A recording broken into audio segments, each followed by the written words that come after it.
بس اوقات لوگ کہتے ہیں قاری صاحب مجھے خواب بڑے ڈراؤنے آتے ہیں. میں نے کہا کیا دیکھتے ہو؟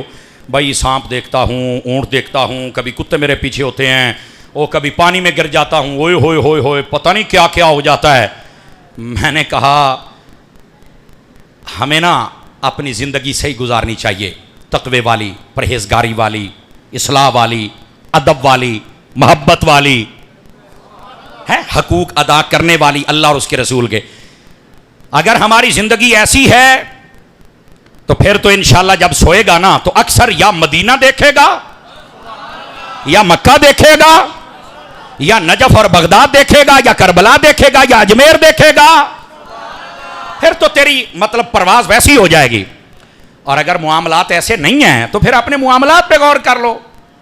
یہ جی میں سانپ دیکھ رہا ہوں تو بھینس دیکھ رہا ہوں تو اونٹ, میں کہا شکر کر جے خواب دے وچ آئے نے اور کتے تیرے بسترے چ نہیں وڑ گئے.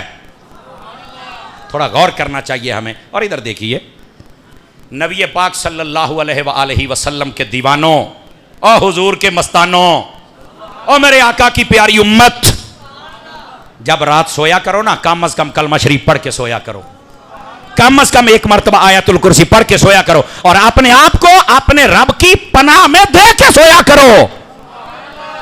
ہمیں سونے کا بھی تو نہیں نہ پتا, ٹھیک ہے, پہلی بات. اب دوسری بات توجہ طلب ہے. نبی پاک علیہ السلام تشریف فرماتے ایک شخص آیا, اس نے آ کر نا ایک خواب بیان کیا. حضرت جابر رضی اللہ تعالیٰ اس حدیث کو روایت کرتے ہیں.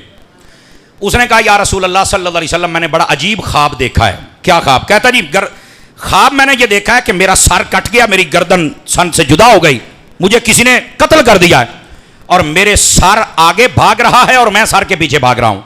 حضور میں تو بڑا ڈرا ہوا ہوں, پتہ نہیں کیسا. نبی پاک صلی اللہ علیہ وسلم آپ مسکرانے لگ پڑے. تو وہ بندہ بڑا پریشان ہوا, میں اتنا ڈرا ہوا اور نبی پاک مسکرا رہے ہیں.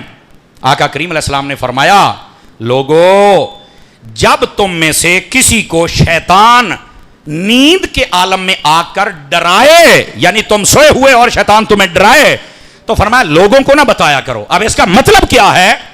ہر خواب سچی نہیں ہوتی, ہر خواب سچی نہیں ہوتی. اس کو قرآن کی زبان میں کہتے ہیں اضغاث احلام. یہ وہ خوابیں ہیں جو سچی نہیں ہوتی, آ جاتی ہیں لیکن ان کا سچائی کے ساتھ کوئی تعلق نہیں ہوتا. یہ انسان کے تخیلات بڑے منتشر رہتے ہیں جس کی وجہ سے اس کو ایسے ایسے خیالات آتے ہیں. یہ پہلی بات. دوسری بات, مفتی احمد یار خان نعیمی رحمت اللہ تعالی علیہ, آپ نے فرمایا جب بھی کوئی خواب دیکھے تو بھاگ کر اس کی تعبیریں نہ پوچھا کرو. بسا اوقات بتانے والا جو بتا دے انسان کا ذہن بن جاتا ہے اور پھر انسان پھنس جاتا ہے.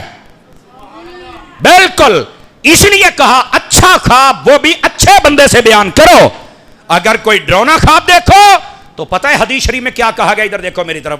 حدیث شریف میں یہ کہا گیا جب کوئی ڈرونا خواب دیکھے اور اس کی آنکھ کھلے, فرمایا اپنی بائیں طرف کھبے پاسے منہ کر کے 3 مرتبہ تھوک دے.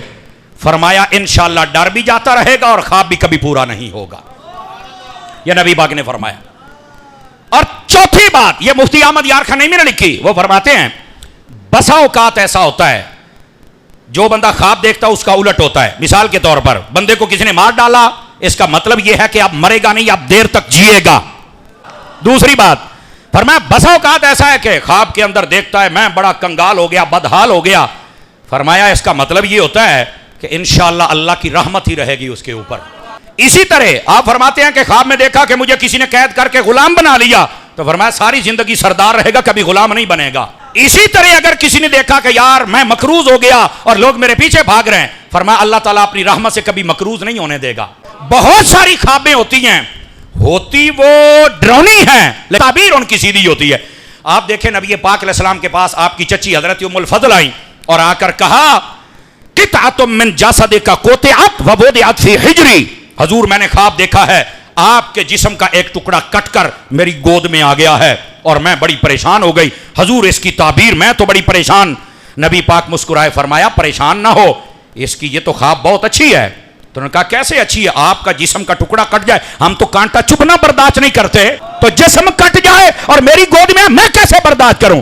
فرمایا اس کی تعبیر یہ ہے میری بیٹی جس کا نام سیدہ کائنات حضرت فاطمہ الزہرا ہے، ان قریب ان کے یہاں ایک بیٹا پیدا ہوگا اور سب سے پہلے تمہاری گود میں آئے گا۔ خواب ڈراؤنی تھی اور تعبیر اچھی ہے۔ اور پتہ ہے یہ کون تھے جو ان کی گود میں آئے؟ اسی مبارک ہستی کا نام شہزادہ جنت حضرت امام حسین تھا۔ تو بسا اوقات خواب ڈراؤنی ہوتی ہے لیکن اس کی تعبیر اچھی ہوتی ہے۔ تو پہلی بات یہ ہے کہ اگر ہم اپنے معاملات درست کریں نا تو خوابیں بھی اچھی آئیں گی، اور اگر ہمارے معاملات درست نہیں، خوابیں ایسی آ رہی ہیں تو ہمیں اللہ سے توبہ استغفار اور اپنے معاملات کو درست کرنا چاہیے۔ اور اگر کوئی غلط خواب آ جائے، ڈراؤنی خواب آ جائے، تو اپنی بائیں جانب 3 مرتبہ تھوک دیں، یہ حدیث میں موجود ہے۔